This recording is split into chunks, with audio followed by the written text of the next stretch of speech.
that people say, well, I do this to inspire people. And I say, no, you don't. You do this because they're giving you a check, because you're not flying all over the place and sitting in hotel rooms and riding in rental cars and staying away from your family and being on the road for days, days on end.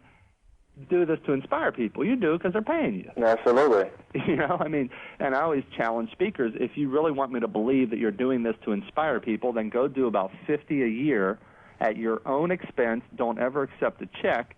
And then you come to me and tell me you're doing it to inspire people, and I will believe you. Now, as a sidebar, when you're on stage or when you write a book and you do an audio or a video or anything like that, absolutely, you put your heart and soul into it and you change people's lives. But the reason you endure all this stuff, I don't believe is to inspire people. I believe it's because you're getting paid. So back to my point a little bit is, if you really run this as a business, don't worry about trying to be famous and blanket yourself all over the place and try to become a household name. Focus on getting known in the niche you want to speak to, but getting known by the people who have the money to pay you to speak. A lot of people on this call, Jonathan, have never heard of me, but I do a lot of dates a year. I do over 100 dates a year, and I make a lot of money, and they've never heard of me, but the people who have the money to pay me to speak have heard of me, because I get my name and my information in front of those people. And that's why, coming back to your question, I honestly believe that certain speakers get booked over more experienced speakers. I don't care how experienced you are. I don't care how qualified you are, how many years you've been in the business. If I can find the people who have the money to pay me to speak and you can't, I'll get booked over you. It's really that simple. And I always say this, too, and this is real, real important.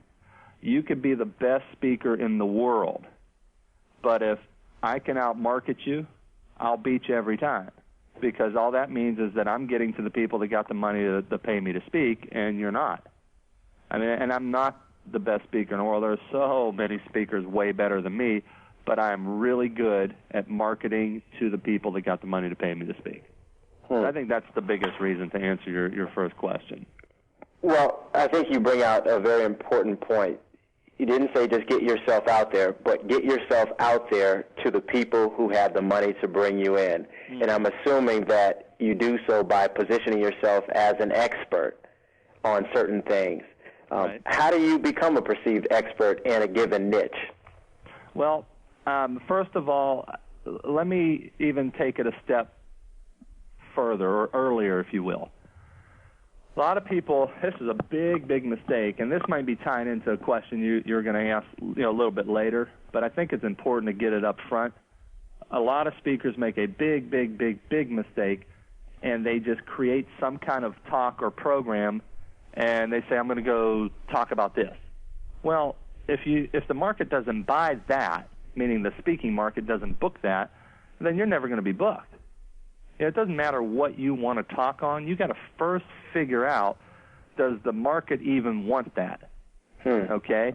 If they don't, you got to figure out what the market books and what the market wants, and then you have to take your stuff, your information, and you have to package it in a way that it's given to them in the way they want it. Like, for example, I'll give you a great example. I've had a guy that came through my boot camp. He's actually coming back to another one in a few months, and he was very, very adamant about speaking on creativity in the corporate market. And I said, well, Jerry, that's great if you want to do that, but you're never going to be booked. And he's like, well, no, you don't understand. I see all these books in the bookstore on creativity. I said, well, Jerry, you're talking about apples. I'm talking about oranges. Just because there are books in the bookstore does not mean that that's what the meeting planners or the corporate buyers book. I said, I read all the industry reports, and I know they don't book creativity. The number one thing they book most is success/motivation/ peak performance, being more successful, that sort of type of talk, motivational. I said, that's booked more than anything. And then number two is change and leadership, and then comes sales and customer service. I said, Jerry, creativity is not even in the top 4, 5, or 6. And I said, so you're going to have a tough time getting booked. I said, but let me show you something. If I just have you change that a little bit to how to be a creative leader, now you get booked, because leadership is booked quite a bit. I said, so Jerry, you could still talk about the same principles you want to talk about.